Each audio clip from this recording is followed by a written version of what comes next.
দূষিত করে ফেলাইছে। আর এই অজুহাতে এক ধরনের শরীয়তের শয়তান নামছে, এরা এই অজুহাতে মাজার ভেঙে দিতে চায়। দুইটার একটাও আমরা গ্রহণ করব না। ওলি আল্লাহ সকল যেখানে শুয়ে আছেন সেই জিয়ারতগাহ সমহিমায় থাকবে, শরীয়তের বিধান মোতাবেক জিয়ারত হবে, ইবাদত বন্দেগী হবে। আর এই সুযোগ নিয়া এই যে শরীয়তের নাম দিয়া এই ওহাবিরা মাজার ভাঙতে যায়, মাজার ভাঙ্গে দেখো গুড়া গুড়া করে দেওয়া হবে। এই সুযোগ পাবা না। ওলি আল্লাহদের সাথে বেয়াদবি করতে দেওয়া হবে না।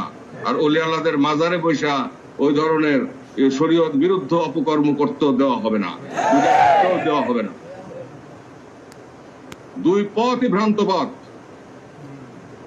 দুইটার থেকেই মুসলমানদেরকে সরাই আনতে হবে। পুত পবিত্র করতে হবে সমস্ত স্থান, সত্যের উপর প্রতিষ্ঠিত করতে হবে সবাইকে, সত্যের কাছে আত্মসমর্পণ করাইতে হবে সবাইকে। আমাদের প্রয়াস থাকবে, যদি আমরা ব্যর্থ হই খোদাই মায়ের আছে, কিন্তু ওইটা কেবলাজান হুজুর আল্লাহর কাছে বইলা রাখছেন, যা করার তিনি করে থুয়ে গেছেন। এখন শুধু খেলার খেলা, খেলার খেলা দেখবেন একটা করে। সোজা হবা না, কত সোজা হবা না, রাস্তায় আসবা না, কততে রাস্তায় আসবা না, রাস্তায় আসতে হবে জাকের পার্টি হেজবুল্লাহর পতাকার নিচে সমবেত হইতে হবে। আর কোরআনের আইন ছাড়া আল্লাহর হুকুম অমান্য করা, আল্লাহর হুকুম অমান্য করা হারাম, সম্পূর্ণরূপে নিষিদ্ধ। কোরআন শরীফে আল্লাহ তাআলা যে নির্দেশনা দিয়েছেন, হাদিস শরীফে আল্লাহ তাআলা যে নির্দেশনা দিয়েছেন, সেই নির্দেশনাই আমাদের সামনে উপস্থাপন করেছেন কেবলাজান। অতএব কোরআন সুন্নাহর মাধ্যমে মুসলমানরা পরিচালিত হবে।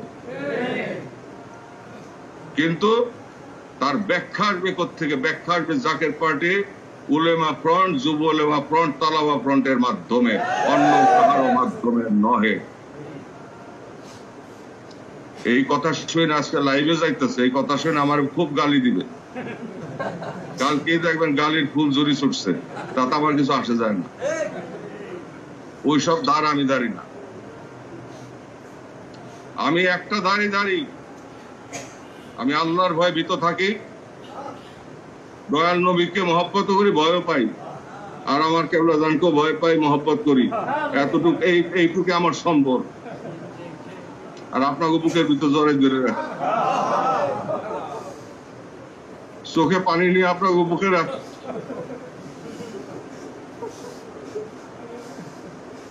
আমি চাই মুসলমান একত্রিত হোক, আমি চাই এই খেলা বন্ধ হোক, আমি চাই মুসলমানদের অস্তিত্ব রক্ষা পাক, আমি চাই সারা দুনিয়াতে মুসলমানদের পতাকা উত্তোলিত হোক, আমি চাই দয়াল নবীর প্রেমের আগুনে মুসলমানরা প্রজ্বলিত হোক, দুই গন্ড বেয়ে দরদর করে পানি পড়ুক। আমি চাই মুসলমানরা হৃদয়, দেহ, মন, আত্মা, সমস্ত কিছু সম্পদ দয়াল নবীর কদমে উৎসর্গ করুক। সেই পথে আমার কেবলাজানের কদমে আসুক, কেবলাজানের কদম শক্ত করে ধরুক এবং প্রকৃত ইসলামী সিয়াসত কায়েম করুক। প্রেমের বাগান সাজাক, প্রেম, ক্ষমা এবং শাসনের মধ্য দিয়ে মদিনার সেই রাজত্ব আবার কায়েম হোক। সাম্য, মৈত্রী, ঐক্য, ভ্রাতৃত্ব আবার ফিরে আসুক, আবার মানুষে মানুষে প্রেম ফিরে আসুক, আবার সঠিক বিচার ফিরে আসুক, ইনসাফ ফিরে আসুক দুনিয়াতে, অত্যাচার বন্ধ হোক, রক্তক্ষয় বন্ধ হোক, হানাহানি মারামারি বন্ধ হোক, এক আল্লাহর সৃষ্টি রাসূল পাক সাল্লাল্লাহু আলাইহি ওয়াসাল্লামের কদমে দীক্ষিত হোক। আমার বাবার কদমের নিচে কদম শক্ত করে ধরুক, দয়াল নবীর প্রতিনিধির কদমে আশ্রয় গ্রহণ করুক। আজকে চোখের পানি নিয়ে কথাগুলি আমি আপনাদেরকে বললাম নিশিরের শেষ ভাগে। আল্লাহ আল্লাহ রসুলকে সাক্ষী রেখে, আমার কেবলাজানকে সাক্ষী রেখে, আপনাদেরকে বুকে নিয়ে। অতএব আমরা একটা মিশনে আছি, আমরা একটা মহা মিশনের মধ্যে আছি। মহা সংগ্রামে আছি, মহা জেহাদের মধ্যে আছি। সেই জেহাদ হচ্ছে ইসলামের শাশ্বত মহিমার সেই চাঁদের আলো প্রস্ফুটিত করা, মেঘকে সরিয়ে দেওয়া। মেঘ সরানোর জন্য যেই ঘূর্ণিঝড় দরকার, সেই মানব ঘূর্ণিঝড় সৃষ্টি করতে হবে। আপনারা সেই পথে অকুতভয় থাকবেন। আপনারা প্রস্তুত আছেন না? আপনারা সবাইকে ঐক্যবদ্ধ করেন, দেশকে ঐক্যবদ্ধ করেন, জাতিকে ঐক্যবদ্ধ করেন, বাঙালি মুসলমানদের ঐক্যবদ্ধ করেন। অন্যান্য ধর্মাবলম্বী যারা আছে তাদের প্রতি আপনারা সহনশীল থাকেন, তাদের প্রতি যেন অত্যাচার না হয়। তারা দেশের নাগরিক, লাকুম দিন ওয়ালিয়া দিন, তারা তাদের দিন করুক, আমরা আমাদের দিন নিয়ে থাকি। কিন্তু আমাদের স্বকীয়তা, আমাদের তাহজিব তামাদ্দুন বিসর্জন দিয়ে কারোর সাথে আপোষ চলবে না। আমরা আমাদের স্বকীয়তা সংরক্ষণ করব, তারপর সহনশীলতার পর্যায়ে গিয়ে অন্য ধর্মাবলম্বীদেরকে বুকে রাখবো। মানুষ হিসাবে তাদের অধিকার বাস্তবায়ন করব আল্লাহর হুকুম মোতাবেক, রসুলের হুকুম মোতাবেক, আমার কেবলাজান অনুসৃত পথ মোতাবেক, নির্দেশিত পথ মোতাবেক। আমার কেবলাজান যা বলছেন ওইটাই কোরআনের কথা, আমার কেবলাজান যা বলছেন ওইটাই হাদিস শরীফের কথা। এর ভিতরে যারা নুক্তা দিবে ওগুলি কপাল গুড়া, ওগুলি আল্লাহর দরবার থেকে রহমত পাবে না। এই কথায় কিন্তু আজকে অনেকের গায়ে আগুন ধরবে, ধরবে না? অনেকের গায়ে আগুন ধরবে, আগুন ধরুক। আগুন ধরলে পরে একটু জ্বালা পোড়া তৈরি হইলে আস্তে আস্তে ঠিক হবে। আল্লাহ পাক বলেন যে আমি অগ্নি পরীক্ষা ছাড়া কাউকে কবুল করি না। অতএব আল্লাহ তাআলা ছাড়বে না। এতদিন কিছু কয় নাই, এখন বলবে, এখন বলবে। শয়তানে ছেয়ে গেছে দুনিয়া। শয়তান এখন জুব্বাও গায়ে দেয়, মাথায় টুপিও পরে। এতদিন তো বাইরে একদিকে ল্যাংটা হয়ে ঘুরে, আর একদিকে টুপি মাথায় দিয়ে জুব্বা গায়ে দেয় ঘুরে। এই বহুরূপী শয়তান বহুরূপে কিন্তু বিরাজ করতেছে। একে বলে কি? মানুষ শয়তান।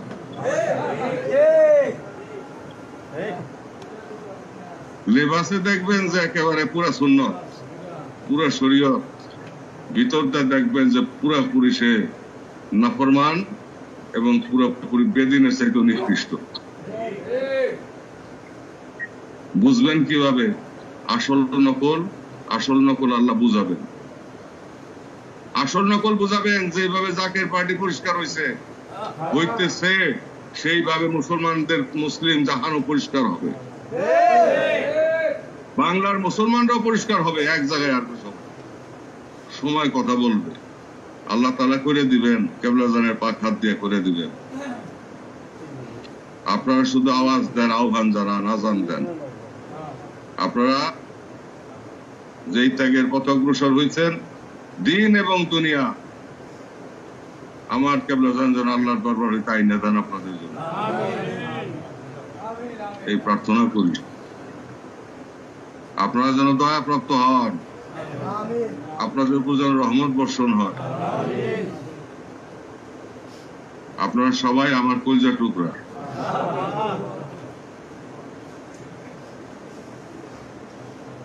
আমার কলিজার টুকরা, আমার পরম আপনজন, খাজা পরিবারের পরম আপন আপনারা। আজকে আমি যা কিছু বললাম, চাইবি যা কিছু নতুন ফরমান দিলাম, নির্দেশনা দিলাম, তার ব্যাপারে তুমি দুই একটা কথা বলো। যেই কথাগুলি নতুন সংযোজন করলাম, ঈদে মিলাদুন নবী সাল্লাল্লাহু আলাইহি ওয়াসাল্লাম সর্বশ্রেষ্ঠ ঈদ হিসেবে প্রতিষ্ঠার জন্য নতুন যে হুকুমগুলি আমি সংযোজন করলাম, সেই ব্যাপারে দুই একটি কথা বলো। তো আরেকটি কথা বলে দেই,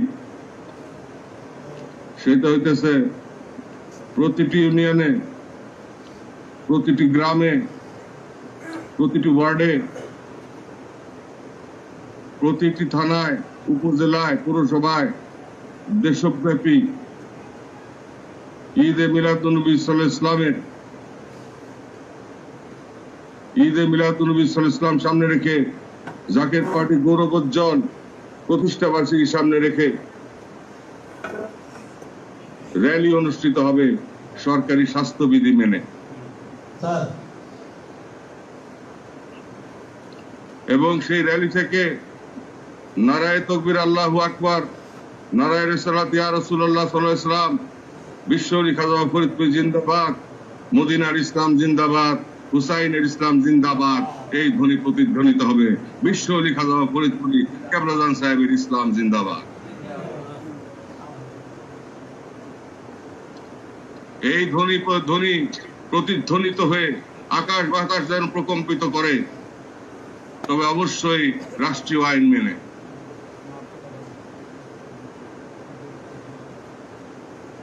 সব জায়গায় র্যালি অনুষ্ঠিত হবে ঈদে মিলাদুন্নবী সাল্লাল্লাহু আলাইহি ওয়াসাল্লাম উপলক্ষে, এবং সেই সঙ্গে জাকের পার্টির পবিত্র পার্টির প্রতিষ্ঠা উপলক্ষে আমার কেবলাজান হুজুরের পাক মহব্বতে পাগল হয়ে দয়াল নবীর পাক মহব্বতে রেসালতের পথে তেনার কদম মোবারকে চুম্বন আরজ করে আল্লাহর একত্ববাদ ঘোষণা করে আমাদের এই র্যালি অনুষ্ঠিত হবে। সরকারি বিধিবিধান মেনেই হবে, স্বাস্থ্যবিধি মেনেই হবে, র্যালি অনুষ্ঠান করতে হবে। সরকারি বিধিবিধান মেনে এবং স্বাস্থ্যবিধি মেনে র্যালি অনুষ্ঠিত হবে। আপনারা কি সেই র্যালির জন্য সবাই রাজি আছেন কিনা? আপনারা কি সমর্থন করেন?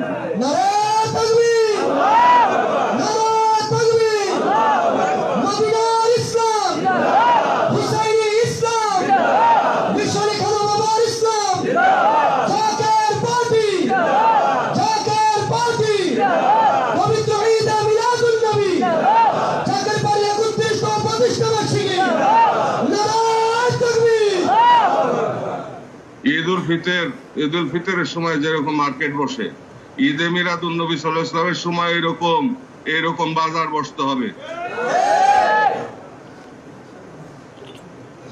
এইটা হবে আমাদের ঈদ, পরমানন্দের দিন,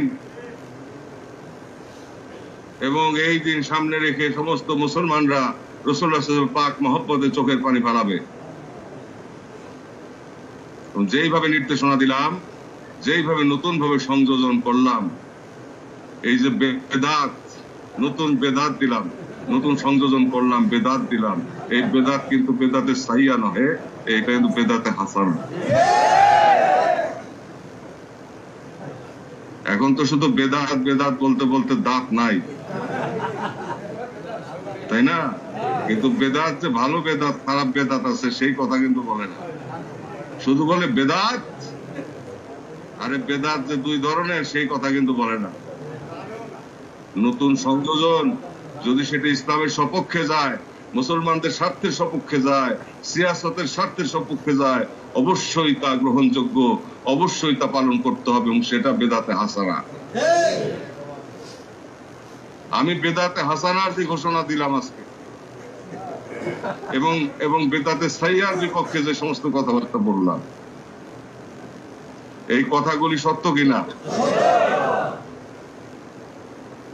এর উপরে এখন দুই চারটা কথা সাইফি বলবে। আমি আমার বক্তব্য শেষ করলাম। আমার চোখে পানি, আমার বুকে ব্যথা, মনের ভিতর অনেক জ্বালা আপনাদের বুকে নিয়ে আসি। আপনারা আমার সম্পদ, আমাদের সম্পদ, আমাদের দুই ভাইয়ের সম্পদ, দুই চাচামিয়ার সম্পদ, খাজা পরিবার সম্পদ, আমরাও আপনাদের সম্পদ। আমরা একটা সংসার, সমস্ত মুসলিম জাহান একটা সংসার, উচ্চ নিচের ভেদ নাই, সব ভাই ভাই একসাথে, আমরা সেই সে জাতি, বললো মুসলিম খোয়া, পরস্পর ভাই। দয়াল নবী যা শিখাইলেন আজকে আমরা তা ভুলেই গেলাম, অথচ হাতে হাদিস শরীফ নিয়ে কোরআন শরীফ নিয়ে ঘুরি আর বড় বড় কথা বলি। আফসোসের বিষয়। পুনশ্চ বলি, পুনরায় উচ্চারণ করতেছি, যেসব ইসলামী রাজনৈতিক দল আছেন, আপনারা পারবেন না। আপনাদের অনুসারীদেরকে নিয়ে আপনাদের হুকুম নাই, আপনাদের স্বীকৃতি নাই। যেসব পীর সাহেবরা আছেন, আপনাদের উপরে স্বীকৃতি নাই, আল্লাহ তাআলার কবুলিয়ত নাই, স্বীকৃতি নাই। কয়দিন লাফাইতে পারবেন, কিন্তু শেষ পর্যন্ত হারাই যাবেন। অতএব সময় থাকতে অনুসারী সহ, আপনি সহ পীরগিরি ছেড়ে দেন, আর ওই আলেম ওলামা যারা আছেন তারা এলেমের দিমাগ ছাড়েন।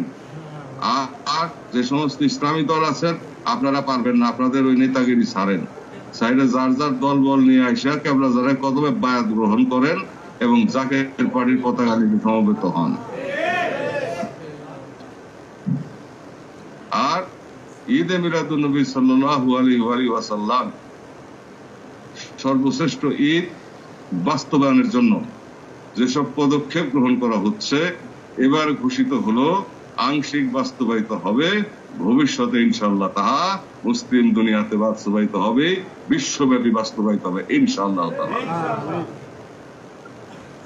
তবেই নবী প্রেম ফিরে আসবে, তবেই লা ইউমিনু আহাদুকুম হাত্তা কুনা হাব্বা ইলাইহি মিন ওয়ালিদিহি ওয়ালাদিহি ওয়ান নাসি আজমাইন। সেই মহাসত্যবাণী প্রতিষ্ঠিত হবে, তাছাড়া নহে। নবী প্রেম ছাড়া কোনো উপায় নাই, কোনো উপায় নাই। বিধর্মীদের সাথে আমাদের পার্থক্য রাসূল পাক সাল্লাল্লাহু আলাইহি ওয়াসাল্লাম, যার জন্য ডোনাল্ড ট্রাম্প ইসরায়েলে এসে বলছিল যে আমরা তো সবাই এক আল্লাহয় বিশ্বাসী, এক স্রষ্টায় বিশ্বাসী, তো why we are fighting each other, আসেন আমরা সবাই এক না। পার্থক্য একটা, বিশ্ব নবী রাসূল পাক সাল্লাল্লাহু আলাইহি ওয়াসাল্লাম। তোমার নবী আর আমার নবী এক নবী না, তোমার দরজা আর আমার দরজা এক দরজা না। অতএব রাসূল পাক সাল্লাল্লাহু আলাইহি ওয়াসাল্লামকে দিয়ে কিন্তু পার্থক্য সৃষ্টি করেছেন আল্লাহ তাআলা। অতএব দয়াল নবীকে যারা অবমাননা করবে তারা কাফের তো বটে, কাফেরের চাইতে নিকৃষ্ট। এগুলি কোন উপায় নাই। ওয়াহাবি, সালাফি, শিয়া কোথায় চলে যাবে? সমস্ত এক নাম থাকবে, মুসলমান মুসলমান মুসলমান। একটি মাত্র নাম, কলেমা মুসলিম, মুসলিমিন মুসলিমিন মুসলিমিন, মুসলিমা মুসলিমা মুসলিমা, কুল্লু মুসলিমুন ইখওয়া। একটি নাম থাকবে। এই সব একটা নাম ধুয়ে মুছে পরিষ্কার হয়ে যাবে। সব বাড়ির চোটে হবে, খোদাই গজবে হবে। দেখেন সামনে, আমার কথা লেখা রাখেন কাগজে কলমে।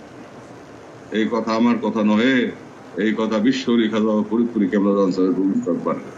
এই কথা কেবলাজান হুজুরের পাক জমাতে বের হয়েছে, হাদিস শরীফেও কিন্তু তার ইশারা এসেছে। দয়াল নবীও তিনি পাক জবানে বলে গেছেন, আমরা ভুলে গেছি। আমরা তা পাত্তা দেই না, আমরা তার দাম দিতে চাই না, রাসূলুল্লাহরই দাম দেই না। এখন অনেকে তো রাসূলুল্লাহ চাইতে নাকি উপরে উঠে গেছে। এই পুরা কবাইলা গুলি যাবে কোথায় বলেন? এই পুরা কবাইলাদের জন্য আজকে মুসলিম জাতির এই অবস্থা। মিডিয়া পাইছে বসে বসে যত যত যত ধরনের বিভ্রান্তিমূলক কথাবার্তা আছে, রাসূল পাক সাল্লাল্লাহু আলাইহি ওয়াসাল্লাম ইজ্জত নিয়ে টানাটানি করা এবং ওলি আল্লাহদেরকে অপমান করার জন্য যা কিছু আছে বসে বসে হনে তিনি আরো ফরমান। এই ফরমানিতে কাজ হবে না, এই স্যাটেলাইট থাকবে না সামনে দুনিয়াতে, ফরমান লাগবে না। এক করোনায় দিছে আটকাইয়া, আরো কত করোনা রেডি হয়ে রয়েছে দেখেন না সামনে।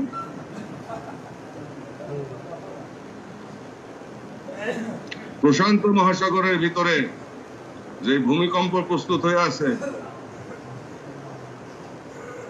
সেটা 45 রিক্টার স্কেলে 45 পর্যন্ত উঠবে।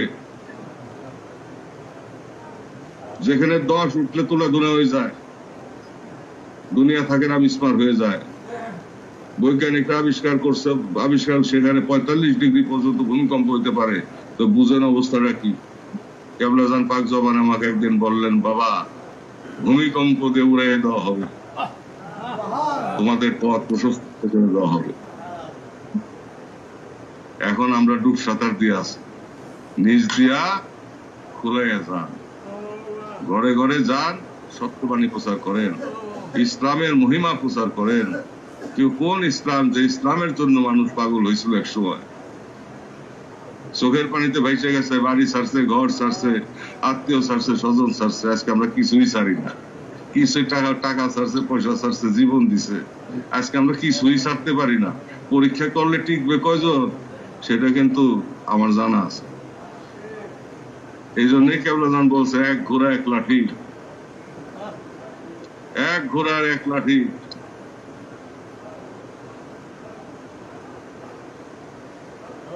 যথেষ্ট।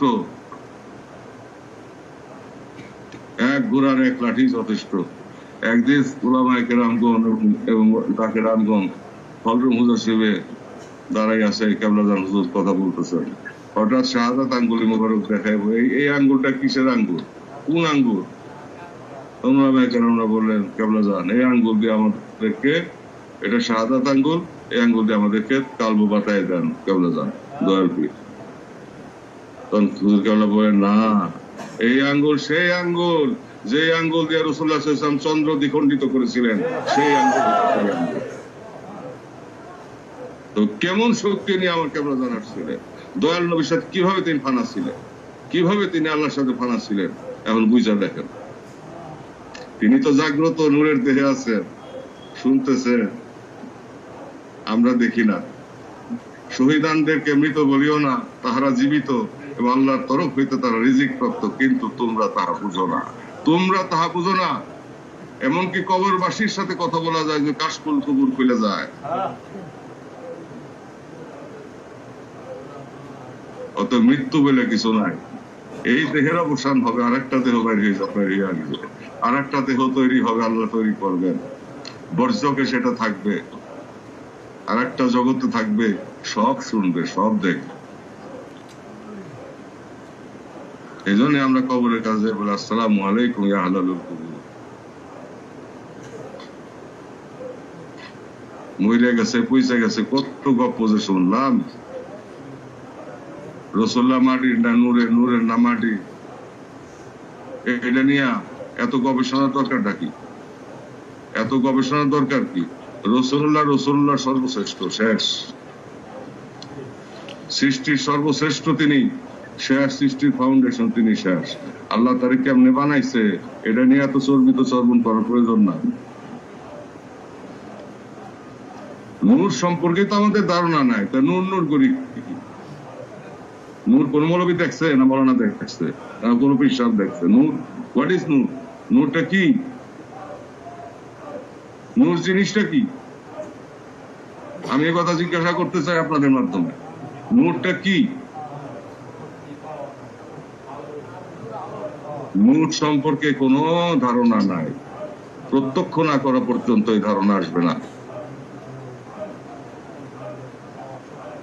অতএব ফেরেশতারা যদি, নূরের ফেরেশতা যদি মানব রূপ ধারণ করতে পারে, দয়াল নবীর মর্যাদা কোথায় চিন্তা করে দেখেন। এই রূপান্তরের খেলায় কুদরত, আল্লাহর কুদরত, এর কোনো শেষ নাই।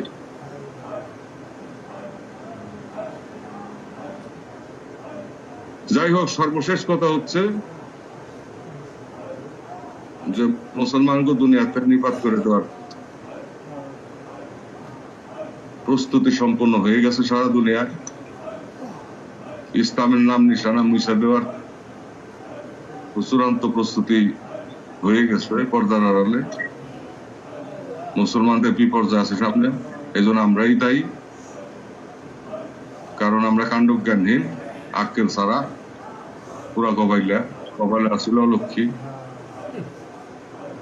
আল্লাহর কাছে আমরা এখন মাপ চাই, বাবার কদম ধরে, দয়াল নবীর ওসিলা নিয়ে, হয়তো আবার দোহাই দিয়া, আল্লাহ যেন আমাদের আপনাদের মাধ্যমে আবার দিনটা খুলে দেয়, দয়া করে আমাদেরকে রাস্তা করে। এই রহমতের সময় দরখাস্তটা করলাম আল্লাহর দরবারে, আমার পীরের দোহাই দিয়া, দয়াল নবীর ওসিলা নিয়ে আমার পীরের কদম ধরে আল্লাহর কাছে ফরিয়াদ করি, হে পরওয়ারদিগার আলম, আপনি বাদশার বাদশা আমরা থাকিবে থাকি, আমরা ধ্বংস হয়ে যাই, আমরা গুনাহগার হইতে পারি, হাবিব পাকের আখিরি জামানার গুনাহগার উম্মত, আর এখানে আমরা মিসকিনের দরজায় উপস্থিত আছি। আল্লাহর মুরিদ,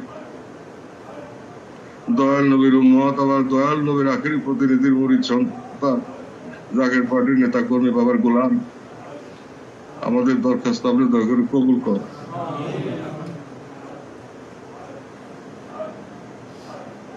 আমার কথা শেষ দাদা, আমি কথা শেষ করলাম। যতক্ষণ পর্যন্ত ঈদে মিলাদুন নবী সাল্লাল্লাহু আলাইহি ওয়াসাল্লাম সর্বোচ্চ পর্যায়ে না যাবে, ততক্ষণ পর্যন্ত এই হাদিসের প্রকৃত মূল্যায়ন হবে না, হবে না, হবে না, হবে হবে হইতে পারে না। অতএব যার খাতিরে সবকিছু, যারে দিয়া রামের মা তারে চিনো না, এটা কথা আছে না বাংলা ভাষা? যারে দিয়া তুমি, যার খাতিরে তুমি, যার উসিলায় তুমি, যার মাধ্যমে তুমি বড় বড় কথা কব, গেডি তারা করে ডাইরেক্ট আল্লাহর কাছে যাও। রসুলের বাদ দিয়া আল্লাহর কাছে যাইয়া দেখো মুগুরে বাড়ি খাই আসবা। আগে মদিনা, তারপরে কাবা। আগে মদিনা জিয়ারত, তারপর আল্লাহর ঘর, তো আল্লাহর দরবার। নাহলে কবরে জিজ্ঞাসা করতো না মান রব্বুকা মান দীনুকা মান নবিয়ুকা।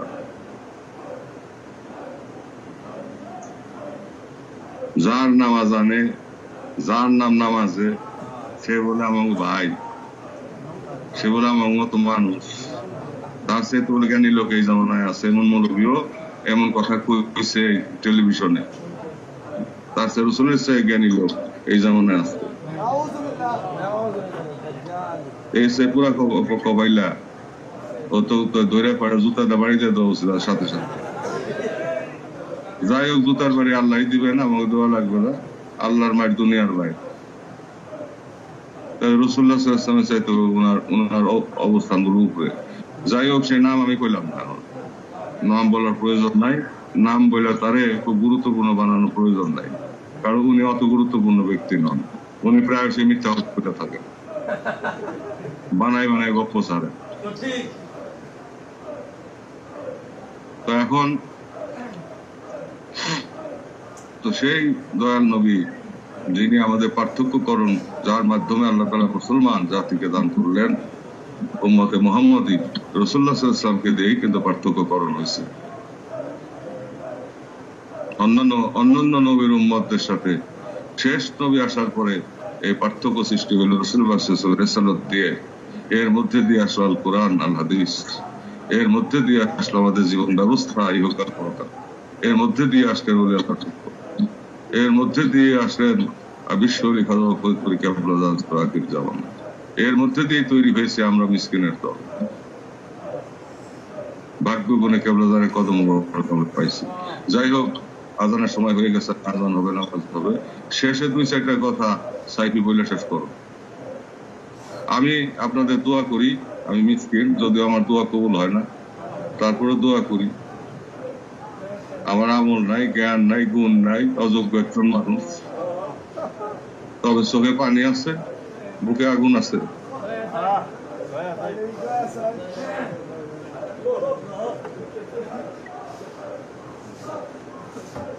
বুকের আগুন চোখে পানি নিয়ে আল্লাহর কাছে কিছু চাইলে, আর আল্লাহ রসুলের দোহাই দিয়া, আল্লাহর ওলির দোহাই দিয়া, বাবার দোহাই দিয়া আল্লাহ ফিরায় না। এই জন্য আমি দোয়া করি আপনারা সফল হন।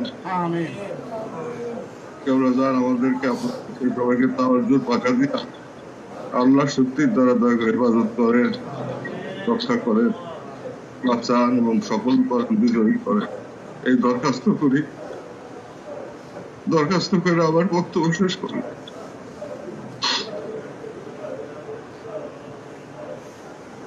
সাইফি বলে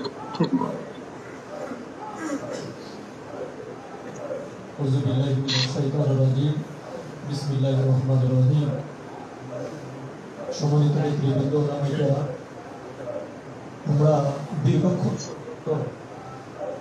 এত নাকি দীর্ঘ আলোচনা ইতিপূর্বেই আমাদের মাথার তার জাতীয় পার্টির মহামান্য চেয়ারম্যান মহোদয় কখনই করতে নেই, আবেগ আপ্লুত এবং শরীয়ত তরিকতের বিভিন্ন দিক নির্দেশনা আজকে আমাদেরকে দিলেন। আজকে আমরা ওনার কদমে কিভাবে আমরা দরখাস্ত জানাবো, কিভাবে কোন ভাষায় কথা বললে উনি খুশি হবে আমরা সেটা জানি না।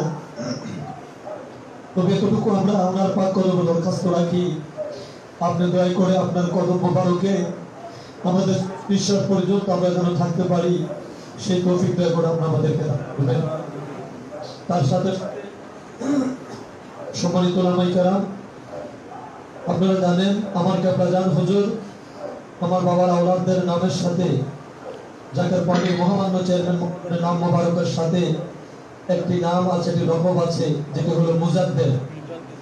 মুজাদ্দেদ শব্দের আবিধান হলো সংস্কারক। সংস্কার করবেন তাকে মুজাদ্দেদ বলা হয়।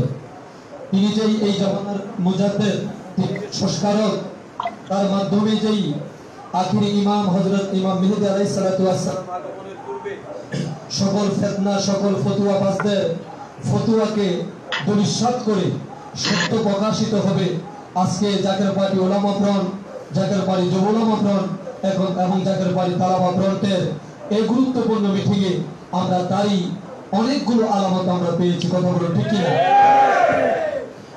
ঈদে মিলাদুন নবী সাল্লাল্লাহু আলাইহি সাল্লাম বাংলাদেশের অনেক সুন্নি উলামায়ে কেরাম অনেক পীর মাশায়েখ গড়ে পালন করেন। সেটা নির্দিষ্ট একটি সময়, কেউ বা শুধু রেলির মধ্যে স্লোগানের মধ্যে, কেউ বা ওয়াজ নসিহতের মধ্যে সেটা সীমাবদ্ধ রাখে। অনেক বক্তা আছে যারা বক্তৃতার মধ্যে যাহা করে তার ঘরের মধ্যে সেটা বাস্তবায়ন হয় না। কিন্তু আজকে আমাদের মাথার তাজ জাকের পার্টির মহামান্য চেয়ারম্যান মহোদয় আমাদেরকে যে দায়িত্ব দিয়েছেন, সেটা শুধু আমাদের বক্তৃতার মধ্যে সীমাবদ্ধ নয়, সেটা শুধু আমাদের ওয়াজের মধ্যে সীমাবদ্ধ নয়, সেটা বাস্তবায়ন হবে আমাদের ঘরে, সেটা বাস্তবায়ন হবে আমাদের বাড়িতে, সেটা বাস্তবায়ন হবে আমাদের জীবনে, সেটা বাস্তবায়ন হবে সমাজে, সেটা বাস্তবায়ন হবে রাষ্ট্রে, সেটা বাস্তবায়ন হবে বিশ্বব্যাপী। আজকে তারই ধারাবাহিকতা, তারই কিছু নির্দেশনা তিনি আমাদেরকে দিলেন। এক নম্বর, আমাদেরকে যে নির্দেশনা করলেন 29 তারিখ কি কি দিলাম সেগুলো আবার বলে দাও। জি স্যার, 29 তারিখ ফজরের নামাজ আদায় করার পর তরিকতের অন্যতম ওজিফা ফাকালাম ফাতিহা শরীফ আদায় করে তরিকতের ইমাম হযরত মুজাদ্দেদ আল ফেসালি আল ফারুকী রাদিয়াল্লাহু তাআলা আনহু সাহেবকে 700 খতম শরীফ নজরানা দিয়ে 3টি পতাকা উত্তোলন করা হবে। মহাপবিত্র ঈদ মিলাদুন নবী সাল্লাল্লাহু আলাইহি সাল্লাম এবং জাকের পার্টি 31তম গৌরব উজ্জ্বল প্রতিষ্ঠাবার্ষিকী উপলক্ষে 3টি পতাকা উত্তীর্ণ হবে। একটি পতাকার মধ্যে লেখা থাকবে লা ইলাহা ইল্লাল্লাহু মুহাম্মাদুর রাসূলুল্লাহ, আরেকটি পতাকার মধ্যে লেখা থাকবে আল্লাহু আকবার, আরেকটি পতাকার মধ্যে থাকবে অর্ধচাঁদ, 3টি তারকা এবং মধ্যখানে থাকবে লাল গোলাপ। পতাকার এক অংশ হবে লাল, আরেক অংশ হবে সবুজ। এই 3টি পতাকা আমরা অন্যদের কাছে পৌঁছানোর আগে আমি আপনাদের কাছে জানতে চাই, এখানে উলামায়ে কেরাম আমরা যারা আছি, এই 3টি পতাকা আমরা কি আমাদের প্রত্যেকের বাড়িতে উত্তোলন করার জন্য আমরা কি অঙ্গীকারবদ্ধ হলাম? তার সাথে সাথে জাকের ভাইরা যারা আছে আমরা তাদেরকেও এই পতাকার তাৎপর্য সম্পর্কে আমরা অবগত করব। 2 নম্বর, আমাদের মহাপবিত্র ঈদে মিলাদুন নবী সাল্লাল্লাহু আলাইহি সাল্লামকে সামনে রেখে পবিত্র ঈদে মিলাদুন নবী, যে ঈদে মিলাদুন নবী সাল্লাল্লাহু আলাইহি সাল্লাম যদি না হতো, ঈদুল ফিতর, ঈদুল আজহার কোনো অস্তিত্ব আমরা খুঁজে পেতাম না। সেই পবিত্র ঈদে মিলাদুন নবী সাল্লাল্লাহু আলাইহি সাল্লামকে উপলক্ষ করে আমাদের ঘর বাড়ি আমিনা যাহা কিছু আছে, আমাদের স্ত্রী, আমাদের পরিবার পরিজন যারা আছে, তাদেরকে দিয়ে সুন্দরভাবে আমরা ঝাড়ু দিয়ে পরিষ্কার করব। পরিষ্কার করার পর আমরা তার মধ্যে গোলাপ জল ছিটাবো। কেননা সেই দিনটা হলো পবিত্র দিন, যেই দিনে পৃথিবীর মুখে আগমন করেছিলেন রাহমাতাল লিল আলামিন। যেই নবী সরকার দোয়ালমের আগমনের কারণে সেদিন মুক্তিগুলো পর্যন্ত ভেঙে জমিনের মধ্যে পড়েছিলেন। এর মানে অপবিত্র দূর করার জন্য আমার রাসূল পাক সাল্লাল্লাহু আলাইহি ওয়াসাল্লাম আগমন করেছেন। সুতরাং ওই রাসূলের আগমনকে উপলক্ষ করে আমরা চাই আমাদের ঘর বাড়ি, আমাদের ব্যবসা বাণিজ্য যাহা কিছু আছে, সকল কিছু আমরা ধুয়ে মুছে আমরা পরিষ্কার করব, আতর গোলাপ ছিটে আমরা তাকে সুসজ্জিত করব। এবং আরেকটি 3 নম্বর একটি কথা বলা হয়েছে, আতর গোলাপ আমরা ছিটাবো এবং আমরা বাড়ির আঙিনায় আমরা সুগন্ধি আগরবাতি আমরা দিব এবং আমরা ঈদে মিলাদুন নবী সাল্লাল্লাহু আলাইহি সাল্লাম উদযাপনের জন্য ঈদুল ফিতর, ঈদুল আজহা যেমনি ভাবে আমরা নতুন কাপড় পরিধান করি, নতুন কাপড় আমরা কিনি, নতুন কাপড় না থাকলে আমাদের পুরাতন জামা কাপড়গুলো আমরা ধুয়ে পরিষ্কার করে পরিচ্ছন্নতার সাথে ঈদুল আজহা, ঈদুল ফিতরের ময়দানে আমরা যাই ও ঈদের দিনটা আমরা উদযাপন করি। ঠিক তদ্রূপ ভাবে সকল ঈদের সেরা ঈদ পবিত্র ঈদে মিলাদুন নবী সাল্লাল্লাহু আলাইহি সাল্লাম উদযাপন করার জন্য আমাদের যাদের সাধ্য আছে আমরা সকলে নতুন জামা কাপড় পরিধান করার চেষ্টা আমরা করব। যাদের নতুন জামা কাপড় কেনার সামর্থ্য নাই